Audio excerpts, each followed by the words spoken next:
Education is finally waking up to the power of self-reflection. It seems that when we give our learners the opportunity to actually reflect on their own learning journeys, very cool things can happen.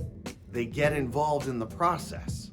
They start to take on some agency and assume a little more ownership. They move from passive spectator to active participant. They actually become invested in the outcome of their learning, and the results can be really profound. Ironically, teachers can fall into that role of passive spectator if we're not careful. We can actually find ourselves waiting to be taught by others, to be told our next steps forward, to be professionally developed.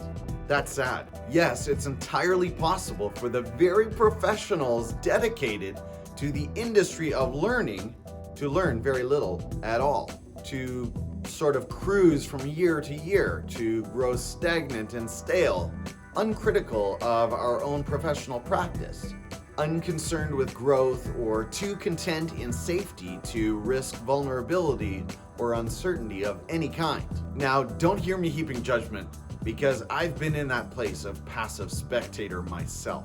For those of us who have been around a decade or two or more, complacency has a certain stealth about it. It has a way of creeping up on us. Turn your back on it for long, and before you know it, you're comfortable.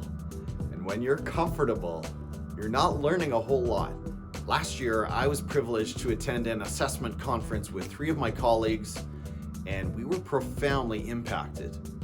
One of the things we took away was this idea of 3 big questions. It seems that schools in our district and area were using these 3 big questions to encourage and build and promote a culture of learning throughout their entire building. The questions are really simple. What am I learning? How is it going? And where to next? As a part of this assessment conference, we were able to visit some schools in the area and actually see these questions at work. Students were involved, but teachers were as well. And that gave me some big ideas for the 2019-2020 school year. First, I decided to make these 3 big questions a part of my classroom culture and practice. And so in addition to the other opportunities for self-reflection that my students have, I asked them to respond and reflect on these 3 big questions on Seesaw every Friday. If you're a Seesaw teacher and you'd like to grab this activity, check the link below the video. But this activity doesn't require Seesaw. It can happen on any platform. So far, I've allowed my 8th graders to reflect on learning targets and their progress from any subject that they're taking. It doesn't matter to me as long as it resonates with them, and as long as they're not focusing on the same subject every single week. I've been very impressed by the quality of their responses. It's a simple practice. The writing demands are pretty tame. I think the activity feels safe, and it's been interesting to my students. They've actually been really thoughtful about it. All they have to do is be honest. Be honest about where they are, how things are going, where they're going next. At times, my eyes have definitely been open. When I hear about their challenges, their frustrations, their next steps, and celebrate their wins, that's gold right there. It's something that I actually mourn not having done all of these past years, and it's something I'd like to continue doing for as long as I teach. Now, these 3 big questions work really well for students, but they also apply to teachers and educators as well. They have the power to help us model that metacognition and continue that cycle of lifelong learning. And so, following in the footsteps of Holly Elementary in Ladner, BC, my middle school decided to begin the school year by assembling a bulletin board around the 3 big questions. What are we learning? How is it going? And where are we going next? These questions didn't have to relate to only our professional learning. They could relate to our personal learning. Some of us might be learning how to renovate a deck. Others are learning a new language. Others are working on our vlogging skills. And yes, that is what I put down on my card, and that appeared on the bulletin board, and that's why I'm making this video right now. I think the benefit for our student community is that they see us as learners. We are not the fountain of all infinite knowledge. We are imperfect beings, and we need to model that vulnerability. So we put this activity together on our bulletin board, and I was so encouraged by that, I decided to throw out the 3 big questions to my PLN as well. And so again, I wanted to know from you, what are you learning? How is that going? And where are you headed next? And granted, because I shared it in my PLN and in a professional context, most did take it in that professional direction, which is understandable, but it doesn't have to always be professional. It's kind of what I'm saying here. And wow, did my PLN ever respond.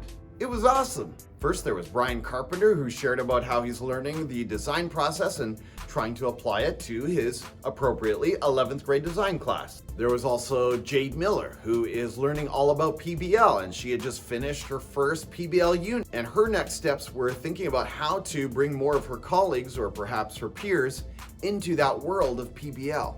There was Ryan Coop, an 8th grade teacher who was learning about embroidery of all things and applying that into his social studies unit. And he had just completed the French knot stitch. Is that a thing? The students were loving it. He was having a blast with it. And his next step was the blanket stitch. So Ryan, let us know how the blanket stitch is going.